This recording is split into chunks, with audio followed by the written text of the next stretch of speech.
नमस्कार दोस्तों। चलिए आज एक बहुत ही जरूरी और सच कहूं तो काफी दिलचस्प टॉपिक को समझते हैं।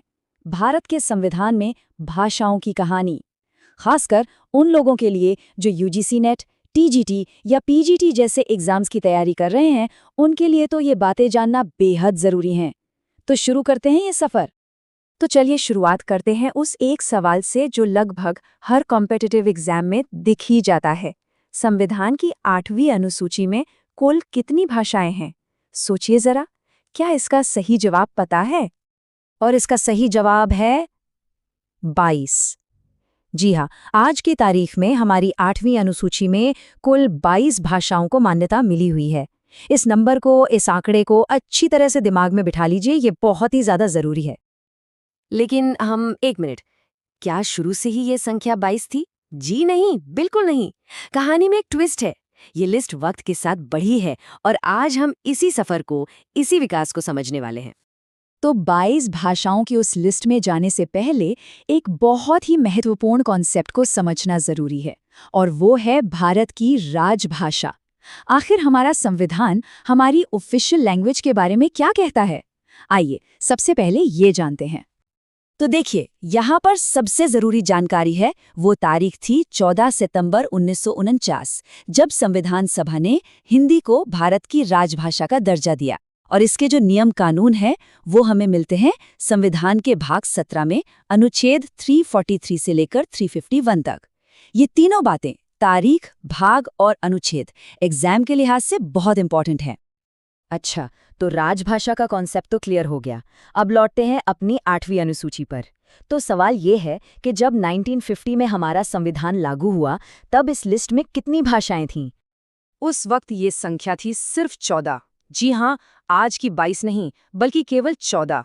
यहीं से हमारी इस भाषाई लिस्ट का सफर शुरू हुआ था। और ये जो तस्वीर अभी हम देख रहे हैं, ये हमारे सोर्स मटेरियल से ली गई है।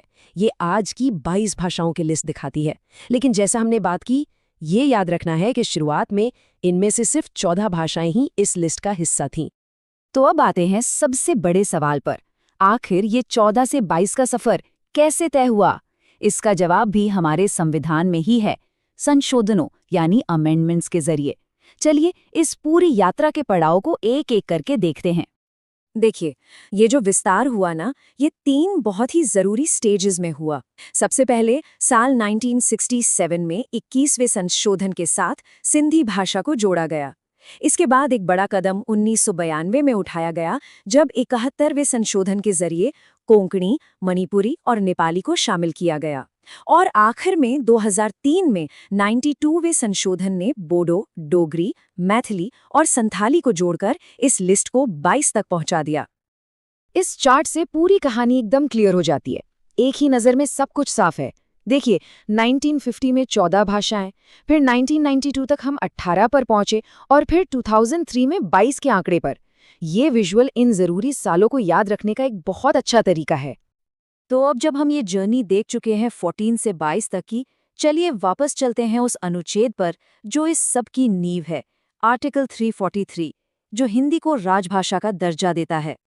आर्टिकल 343 में बिल्कुल साफ साफ लिखा है, पहली बात, संघ की राजभाषा हिंदी होगी और लिपि देवनागरी होगी।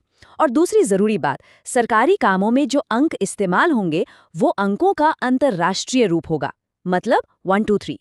तो 2 चीजें हैं, देवनागरी में हिंदी और अंतर्राष्ट्रीय अंक। और देखिए, इसका सबूत हमारे सोर्स मटेरियल में यहाँ साफ दिख रहा है।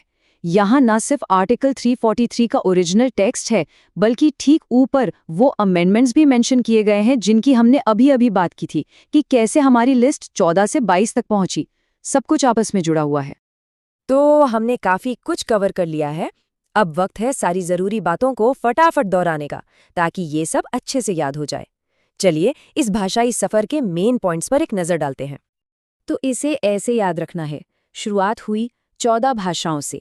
पहला स्टेप था 1967 में सिंधी को जोड़ना, जिससे संख्या हो गई 15। दूसरा स्टेप था 1992 में कोंकणी, मणिपुरी और नेपाली को जोड़ना, जिससे हम 18 पर पहुंचे। और तीसरा और आखिरी स्टेप था 2003 में बोडो, डोगरी, मैथिली और संथाली को जोड़कर आज की संख्या 22 तक पहुंचना, बस इतना ही। तो आखिर में हम ये कह सकते हैं कि 8वीं अनुसूची सिर्फ एक लिस्ट नहीं है। ये असल में भारतीय गणराज्य की भाषाई विविधता और उसके विकास का एक जीता जागता दस्तावेज है। ये हमारे देश की सांस्कृतिक यात्रा को दिखाता है। और अब जाते जाते एक सवाल सबके लिए छोड़कर जाते हैं। हम सब जानते हैं कि भाषाएं समाज के साथ हमेशा बदलती रहती हैं, विकसित होती हैं।